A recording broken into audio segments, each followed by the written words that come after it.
বর্তমান প্রেক্ষাপটে আপনার দেশ কেমন চলছে? জি, আলহামদুলিল্লাহ দেশ আগের তুলনায় অনেক ভালো চলছে।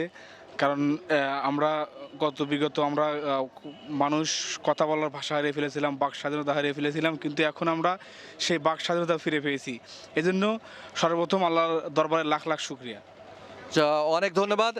তার মানে হচ্ছে যে 1971 যে স্বাধীনতা অর্জন করেছিল যেটা আমরা দেখতে পাইনি, দ্বিতীয়বার বাংলাদেশ স্বাধীনতা অর্জন করেছে সেটা আমরা দেখতে পেয়েছি। এতে যদিও গায়ের তাজা রক্ত বিলিয়ে দিয়ে তারা আমাদের কাছ থেকে বেঁধে নিয়েছেন, তবে বাংলাদেশটা মোটামুটি ঠান্ডা হয়েছে, ঠিক না ঠিক? জি, আলহামদুলিল্লাহ। আচ্ছা, সেই জন্য আপনি আমাদের চ্যানেলের পক্ষ থেকে একটা ছোট্ট একটা কোশ্চেন আছে, উত্তর দিতে পারলেও আপনাকে পুরস্কার দেবো, আর উত্তর দিতে না পারলে আপনাকে পুরস্কার দেওয়া হবে। একটা কোশ্চেন ওঠান। জীবন ও মৃত্যুকে আল্লাহ কেন সৃষ্টি করেছেন?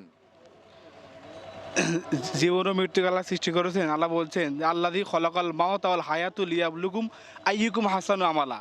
মানে আল্লাহ সৃষ্টি করেছেন যে আমি দেখতে চাই যে তোমাদের মধ্যে কে সৃষ্টিতে উত্তম আর কে অধম, মানে আমার ইবাদত করার ক্ষেত্রে। এটা আল্লাহ তাআলা কোরআনে সূরা মুলকের 2 নম্বর আয়াতে আল্লাহ বলেছেন। এই প্রশ্নের উত্তরটা, এবং এক কথাতে আল্লাহ কোরআনে আয়াতে বলছেন যে আল্লাযী খলাকাল মাউতা লিল হায়াতা লিয়াবলুকুম আইয়ুকুম আহসানু আমালা। লিয়াবলুয়াকুম, অর্থাৎ পরীক্ষা করার জন্য। পরীক্ষার জন্য আল্লাহ সৃষ্টি করেছেন। আচ্ছা, উত্তরটা সঠিক হয়েছে। কোরআন আয়াত উল্লেখ করার জন্য আমি অনেক ধন্যবাদ জানাই।